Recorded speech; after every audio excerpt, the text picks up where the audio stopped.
3번의 인기 투표에서 5위 바깥으로 나간 적이 없고 하루에 2~3시간을 의자에서 자는 미친 체력. 클리퍼를 이용해 본인의 머리를 스스로 깎는 리바이는 진격의 거인에 나오는 결병남이다. 그는 지하도시에 있을 때는 갱스터였지만 조사병단에 입단하여 엘빈의 꿈에 동참했다. 거인들을 죽이는데 본인의 장기를 자유자재로 뽐내며 거인들의 장기도 신나게 잘라냈다. 오버밸런스가 있을 법한 일에는 퇴장했다가 거인 쪽이 유리하면 다시 등장하곤 했는데 등장할 때마다 거인들의 입장에선 재앙과도 같았다. 국적은 에르비아고 거주지는 원로제. 키와 몸무게는 160cm에 65kg. 이명은 인류 최강의 병사이자 병사장의 직책을 가지고 있다. 어렸을 적에 너무 비위생적인 환경에서 자라나서 결벽증이 생겼고 밥을 거의 홍차로 대체한다고 한다. 작가는 아톰과 히에이, 7인의 사무라이의 큐조에서 영감을 받았다고 했고 술을 마셔도 취하지 않는 특수한 간을 가지고 있다. 지하도시 갱스터 보스에서 조사병단 일반 조사병으로 스타트를 끊어 이후 자신만의 분대를 가진 분대장, 그리고 다음은 특별작전반의 반장이 되었으며 마지막은 연합의 일원이 되었다. 820년대 케니에게 생존에 필요한 여러 잡기술들을 배우며 지하도시에서 살아가는 방법을 터득하게 된다. 844년 지하도시에서 2명의 부하들과 함께 갱스터 생활로 소소한 삶을 살아가던 도중 엘빈과 만남으로 조사병단에 입단해서 같이 입단했던 2명의 부하를 잃고 본격적으로 조사병으로서 활동을 시작하여 제23회 방벽 외부조사에 참가했다. 850년 49회 방벽 외부조사로 일제 랑그너의 일기를 발견, 이후 거인화 능력을 가진 신병을 자신의 분대로 편입시킨 뒤 57회 방벽 외부조사를 실시하여 스파이 색출을 시작. 단장 엘빈에게 누명이 씌워지면서 조사병단 전체가 일시적인 후퇴, 동시에 중앙 헌병단과의 대립, 케니의 최후를 지켜봄. 내부 사정을 정리하고 월마리아 탈환 작전에 참가하여 승리를 거두며 지하실에서 세계밖의 진실을 알게 됨. 851년 벽외 조사로 바다라는 장소에 도달, 해안가에서 마레가 보낸 조사선을 환영했다. 852년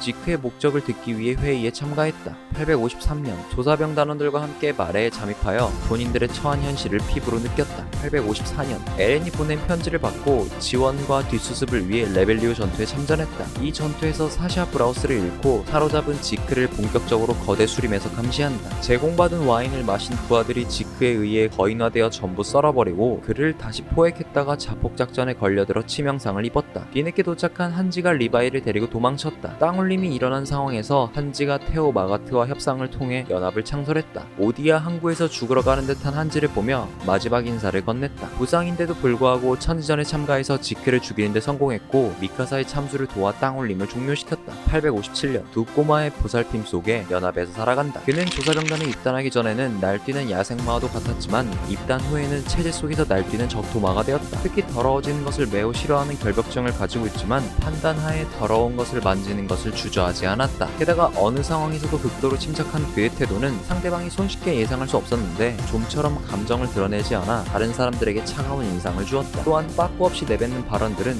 무뚝뚝하고 모욕적인 경향이 있으며 거칠기까지 해서 누구도 쉽게 다가갈 수 없는 성격을 가지고 있었는데 본인의 말을 듣지 않을 경우 위협을 가하기도 해서 정말 감정이란 게 존재하니? 맞냐? 아니? 리바이는 어렸을 적 케니에게 도움이 될 만한 생활 정보를 전수받아서 합류하기 전부터 매우 강한 평가를 받았는데 일단 입체 기동 장치를 독학으로 마스터했고 이것은 매우 빠른 움직임으로 이어져 거인들을 손쉽게 무력화시키며 언제나 깨끗한 해체쇼를 보여주었다. 또한 1대1이나 다대1, 심지어 오른손의 손가락을 2개나 잃은 상황에서도 거인 능력자들이나 원거리 딜러들까지 상대할 수 있다는 것을 증명한 최강의 병사다. 게다가 이런 칼부림을 뒷받침해주는 기초 체력은 단련이 잘 된 근육들로 구성되어 전투에서 시너지 효과를 발휘했다. 리바이의 외적 능력 외에도 빠른 상황 판단 분석 능력과 계산된 결정들은 동료들을 구할 때 빛이 났다. 리바이는 엘빈의 말을 제외하고는 거의 명령을 따르는 것을 거부할 뿐더러 가끔은 악의 없이 불필요한 폭력을 써서 완전 망나니처럼 보여지지만 생명에 대한 개인적인 신념이 뚜렷하여 여지껏 자신이 죽인 거인들이 인간이었다는 것에서 현타가 왔었고 모든 사람들에게 존경받는 병사인 것은 알고 있지만 필요할 때 명령을 내리는 것을 제외하고는 위계 질서를 크게 관여하지 않아 가능한 한 명령이 아닌 각자 판단의 결정을 맡겼다. 게다가 허무하게 죽어버린 병사들에 대한 애도를 침묵과 행동을 통해 괴로움을 표출했다. 허나 아이러니하게도 이러한 가치관은 방벽 내에 있던 인간 한정이었을 뿐 적이라고 판단되면 무관심, 무자비, 무차별이 더해진 아무런 감정을 느끼지 못하는 로봇이었다. 최강의 병사에서 마지막 최악의 병사가 되기까지 리바이는 어지간한 상황에서도 다 썰고 다니는 능력자라 작가가 중간마다 긴급 패치를 통해 퇴장시키거나 다른 곳으로 보내버려 거인과 인간의 밸런스를 맞추는 기준점이었다. 스토리라는 시간의 흐름 속에서 리바이는 본인과 같이 혹은 먼저 활동했던 동료들이 서서히 하나둘씩 죽으며 혼자 남겨지지만 이럴 때마다 점점 더 강해지는 듯한 모습은 마치 사람의 삶이 하나를 얻으면 하나를 잃는 것처럼 동료가 죽은 대가는 흔들리지 않는 신념과 강한 능력으로 등가되었다고 생각했다. 끝났다.